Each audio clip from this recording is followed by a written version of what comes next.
Efendim merhaba, Kariyer Rehberi'ne hoş geldiniz. Ben Yaprak Özer. Bugün aslında Türkiye'nin en önemli konusunu, eğitimi tartışacağız. Hem de çok kıymetli birisi, çok deneyimli bir konuğum var. Profesör Doktor Üstün Ergüder. Sayın Ergüder hoş geldiniz. Sağ olun, teşekkür ederim. Sayın Ergüder Eğitim Reformu Girişimi Direktörü ama aynı zamanda Uluslararası Magna Carta Gözlemevi Başkanı. Bunu da 3 yıldır devam ettiriyorsunuz anladığım kadarıyla. 2,5 yıl. Uluslararası bir organizasyon olduğunu biliyorum. Eğitim reformu girişimine baktığımda aslında sizin ben dünyadaki en iyi örnekleri inceleyerek bunları Türkiye'de belki uygulama için çalıştığınızı anlıyorum.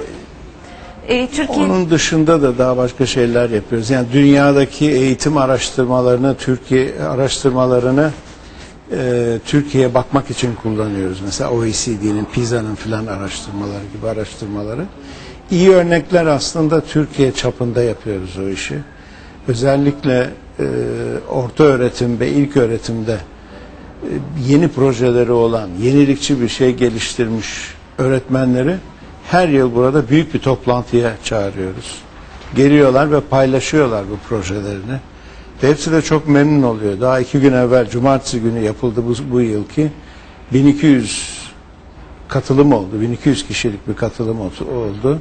Bir sürü proje paylaşıldı. O açıdan beni çok heyecanlandıran bir şey. İyi örneklerden. İyi örnekler, evet. Çünkü biz Türkiye'de kötü örneklerle uğraşıyoruz. Ne yazık ki kötü örnekler. Yani bugün aslında biraz da günceli yakalamak için kötü de diyemeyeceğim ama iyi hiç diyemeyeceğim bir örnekle başlamak istiyorum. Bunu aslında eğitim sistemi için bir yakıştırma olarak da görmek de istemem. Çünkü Türkiye çok daha iyilerine layık ama bu son sınavla yaşadığımız durumu hiç yani kendimize doğrusunu isterseniz ben yakıştıramıyorum. Nedir bu sınavda yaşadığımız? Yani Türkiye bu sınavlarda daha ne kadar sınav verecek acaba? Üniversiteye geçen öğrenciler niye geçemeyecek? Neden iş hayatına istedikleri gibi atılamayacak? Nedir bizim sorunumuz? Valla şimdi sınav sistemi ne şöyle de tanımlamak. Türkiye'de ÖSS sınavı, adı da değişiyor değişik şeylerde. Fakat üniversiteye giriş sistemi olarak kullanılan sınav ben şöyle tanımlıyorum ki bazı arkadaşlarım da aynı şeyi söylüyorlar. Bugünlere kadar Türkiye'nin çok iyi yaptığı kötü işlerden biri olarak diye düşünüyorum. Yani kötü işi de çok iyi yapabilirsiniz. Evet. Çok etkin bir şekilde, o çok etkin ve iyi yani kendi amaçları çerçevesinde iyi çalışan bir sistemdi. Şimdi birkaç yıldır böyle bir merkezi sınavlarda bir takım sorunlar olduğunu görmeye başlıyoruz. Yani iyi derken de neyi kastediyorum? Yani Türkiye'de bir siyasette de görüyorsunuz, toplu hayatımızda da görüyorsunuz bir güvensizlik ortamı var. Evet. Üniversiteye girişte bu sınav bir adalet sağlıyordu. Yani giren, başarılı olan o gün, o 2 saat içinde performans gösteren herkes performansına göre bir üniversiteye yerleşiyordu. Adaletten kastım bu.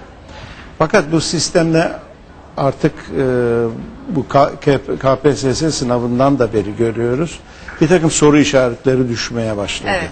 Güvenilirliği açısından, adil olması açısından. Bu tabii aslında çok büyük bir iş bu. Çok büyük bir yük. Artan yük ve siyasallaşan ortamda bu sistemin bozulmasına da pek şaşmamak gerekir diye düşünüyorum. Şimdi 2,5 milyona yakın bir genç. 1,7 diyorlar galiba, değil mi? Evet. Bunun işte 400 bini girecek telaşı içerisinde. Herkes hayal kırıklığı. Onlar yetmez aileleri. Yani hepimizin hayatı öyle ya da böyle bir şekilde bilmem kaç yıl boyunca hazırlanmak. Dediğiniz gibi 2 saatlik insanın karnı ağrısa kötü şey yapar, performans gösterir. Peki yok mudur bunun başka bir yolu? Yani biz ille de böyle bir sınav sistemiyle mi üniversiteye geçiş yapmalıyız? Böyle mi sınanmalıyız? Bir şeyi de geçmeden söyleyemeyeceğim. Ben yüksek öğretimciyim. Üniversitede rektörlük de yaptım Boğaziçi Üniversitesi'nde. Bunun yüksek öğretim tarafından ve çocuklar açısından da eleştirmek mümkün bu sınavı. Bir de orta öğretime yansıması var. Orta öğretim sınıf unutuluyor, dershanelere gidiliyor ve sınava hazırlanılıyor. Bu da bir sakıncalı tarafı. Ha, başka çözümü yok mu? Başka çözümü derken ben ilk başta şimdi tekrar öbür şapkamı kullanıp bir yüksek öğretim mensubu olarak konuşacağım. O da şu: bir kere üniversitelerin bir ülkede özerk olması gerekir. Yani kurumlar kendi öğretim üyelerini seçebilmeli, kendi öğrencilerini seçebilmeli. Bu 11 tane falan bir kriteri var. Bu ikisi çok önemlidir. Yapabilir miyiz bunu? Türkiye'de şimdi üniversiteler kendi öğrencilerini seçemiyor. Hayır. Bu yapılabilir. Yani Türkiye'deki bugün ÖSYM'yi veya ÖSS'yi sınavı rasyonel yapan müracaat sayılarının çok fazlalığıdır. Yani burada siz çok fazla bir müracaat olan bir sistemde bir sınav sistemi kuruyorsunuz. Bu sınav sisteminde işte başarıya göre öğrencileri üniversitelere yerleştiriyorsunuz. Evet. Bu aslında üniversitelerin de işine geliyor. Üniversitelerin nasıl işine geliyor? Üniversiteler böyle bir kabul sistemi kurmak mecburiyetinde kalmıyorlar. Evet, ayrıca kendileri öğrencilerini kabul etmeye kalksalar, bir de işte onu aldın da beni almadın, burada torpil çalıştı, orada çalışmadı gibi bir sürü toplumumuzda işleyen böyle şeyler var. Güvensizlikten ortaya çıkan durumlar var. Üniversiteler bu şekilde de kendilerini korumuş oluyorlar. Yani bir sınav içinde kardeşim bu kadar puan yaptın, işte gelirsin gidersin. Ama bu iş doğrusu mu? Bence değil. Değil mi? Üniversitelerin kendi öğrencilerini seçiyor olabilmeleri lazım. Şimdi diyeceksiniz ki bu kadar komplike bir ortamda nasıl olacak bu iş? Bence sınavdan kaçamayız. Bir şekilde yapacağız. Bir şekilde bir sınav olacak. Bir yetenek sınavı belki. Fakat bunun yanında da lisedeki orta öğretimde güçlendirmek için bence bir olgunluk sınavı da lazım. Bu vaktiyle bir olgunluk sınavı vardı. Vardı. Ben girdim mesela. Ben girdim. Yani ben o zaman bir lise mezunuyken tarihe girdim. Tarih sınavını hatırlıyorum şimdi. O günü hatırlıyorum ama diğer derslerden de girdik. Ama ayrıca da bir de olgunluk sınavına girdim tarihte. O zaman bana mesela benim girdiğim tarih sınavı, bana olgunluk sınavı daha kolay geldi lise geçme sınavından. O zaman hatırlıyorum. Çünkü o bir standart. Bütün okullar arası olan bir şey. Ona göre ayarlanan bir. Şimdi kabul sisteminin bence de üniversitelerin bir şekilde üniversitelerin eline bu bilgiler sunulabilmeli. Yani kardeşim bu çocuk yetenek sınavından şu kadar almış, olgunluk sınavından bu kadar almış. Sen istediğin ağırlıkları ver buna.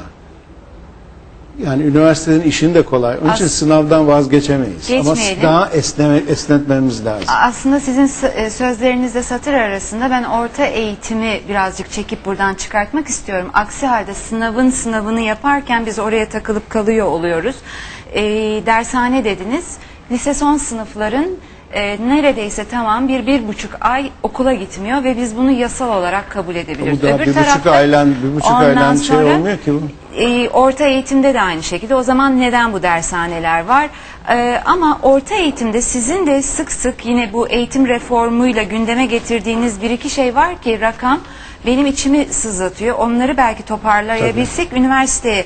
Şimdi PISA 2009 raporu bu 2011 Şubat'ında açıklamışsınız. 65 ülke katılıyor buna. Türkiye'de 15 yaşındaki öğrencilerin %25'inin okuduğunu anlayamadığı. Yani bu çok vahim bir şey. %42'sinin de basit matematiksel problemleri yapamadığı. Bu doğru mudur Üstün Bey? Yani bu kadar mı vahim bizim durumumuz? Şimdi yani PISA sınavlarına Türkiye gereken ilgiyi biraz geç göstermeye başladı. Şunu demek istiyorum bundan. Yani bundan evvelki dönemlerde Milli Eğitim Bakanlığı'nın okulları, öğretmenleri bunun önemi hakkında yeteri kadar uyardığını sanmıyorum. Şimdi artık bir önem kazandı bu iş. Okullarımız, öğretmenlerimiz buna göre, yani PISA sınavına göre de kendilerini ayarlayacaklardır. En azından öğrencilere bunun önemli olduğunu, ölümlü olduğunu gösterecek bir takım işler yapacaklardır. Onun için düşük performans bu nedenden de olabilir. Ama bence esas neden, sizin içinizi yakan nedendir. Esas neden Türkiye'de eğitimde kalite hiç eşit dağılmış değil. Yani şunu kastediyorum. Çok iyi okullarımız var. Bunlar az sayıda. Az sayıda öğrencimiz oraya gidiyor. Ondan sonra ama genellikle kalite düşük. Diğer Yani evet. mesela OECD böyle bir normal dağılım eğilimine bakarsanız OECD'nin eğrisi şöyledir. Yani normal dağılmıştır. Bir tarafta çok kaliteli, bir tarafta çok kalitesiz ama ortası şişik. Bizdeki eğri böyle. Çok iyi ve birden düşüyor. Birdenbire düşüyor. O sualler, söylediğimiz şeyler onu gösteriyor bana. Peki başladık üniversiteyle, tekrar toparlayalım üniversiteyle, zamanımız daralıyor. Üniversiteler meslek verirler mi? Bence üniversiteler, ben başından beri söylediğimi söyleyeyim ki biraz da ters gelir. Bence vermemeleri lazım. Vermemeleri Hayır. lazım. Hele günümüzde üniversitelerin çocukların, yani üniversitede okuyan insanlara bir kültür vermek lazım. Sormayı öğrenmeleri lazım. Araştırma yapmayı öğrenmeleri lazım. Ve kendi entelektüel birikimlerini geliştirecek. Peki üniversite ne verir? Yani üniversiteden çıkan mesleksiz mi çıkacak? Ya da bunlar iş yerinde mi Hayır, eğitim mesleksiz alacaklar? Nasıl çıkacak olacak? değil. Mesela bir mühendislik gibi dallarda bir ön hazırlık olacaktır üniversitede. Ama bence esas, yani havalanmaya hazır bir uçak gibi mezun edebilirsiniz öğrenciyi. Gerekli donanımlarla. Ondan sonra zaten günümüzde devamlı bir yaşam boyu eğitim dediğimiz bir şey var. Olay devam ediyor. İnsanlar ray değiştiriyor, kulvar değiştiriyor. Onun için tekrar eğitiliyorlar. Ben mesela Boğaziçi Üniversitesi'nde rektörken oradaki arkadaşlarımız, mezunlarımız bir araştırma yapmıştı. O araştırmaya göre Boğaziçi Mühendislik Fakültesi mezunlarının %12'si mühendislik yapıyor. Yalnızca %12'si. %12'si. O günler. Şimdi ama diğerleri ne yapıyor? Çoğu yönetici. Gidiyorsunuz, soruyorsunuz bankalara, şuraya buraya. Niye siz mühendis tercih ediyorsunuz diye. Daha disiplinli çalışıyor diyorlar. Ama bu mudur yani? Böyle, şimdi İşte herkes onu çocuğunu diyorum. Doktor olsun, avukat olsun. Ama olmuyor. Bir bakıyorsunuz çıkar başka çıkmaz. şeyler oluyorlar. O zaman anne babaları da birazcık eğitmek lazım. Yani beklentileri Anne daha babaları çok daha rahat davranmaları lazım. Çocuğum şuraya girdi, buraya giremedi diye. Mesela bakın bugün Sabancı Üniversitesi'nin yaptığı deney müfredat programları son derece ilginçtir. Çocuk üniversiteye girdikten sonra kendine göre kulvar değiştirebiliyor. Evet. Bunu çok daha kolay hale getirdiler. Ve ilk başta ya bu programlar tutmayacak çünkü bu üniversite mesleğe adam yetiştirmiyor deniyordu. Şimdi elimizdeki bütün bilgilere göre öğrenciler tarafından çok popüler olarak görülen program, bu çocuklar da iş buluyorlar. Son sorum size, benim hep merak ettiğim, sizi de bulmuşken sormadan geçemeyeceğim. Her ile bir üniversite açmak, bu bizim sorunumuzu çözer mi? Yani çok sayıda öğrenci giriyor, elemek zorundayız. Açalım açabildiğimiz kadar. İyi bir şey midir bu? Vallahi onun için de kaliteyi tutturmanız lazım. Yalnız size şunu da söyleyeyim. Bu Türkiye'de hep böyle, yani hep bu eleştiriler olmuştur ve üniversitelerde kurula gelmiştir. Ben 70'li yılları hatırlarım. Biz çok eleştiriyorduk. Acaba uçan profesörlerle üniversite olur mu? Karadeniz Teknik Üniversitesi. Mesela o zaman hep eleştirilirdi. İstanbul Teknik Üniversitesi'nden uçan profesörler oraya gidiyor. Bir uçakla geri dönüyorlar diye. Böyle üniversite mi olur derdik. Şimdi aradan yıllar geçtikten sonra bakıyorum o üniversiteler bayağı önemli merkezler oldular. Eskişehir, Anadolu mesela. Evet. Yeni bir üniversite doğurdu. Gazi Osman Paşa Üniversitesi. Karadeniz Tekniğe bakıyorsunuz, Çukurova'ya bakıyorsunuz. Bunlar bayağı gelişmiş üniversiteler oldular.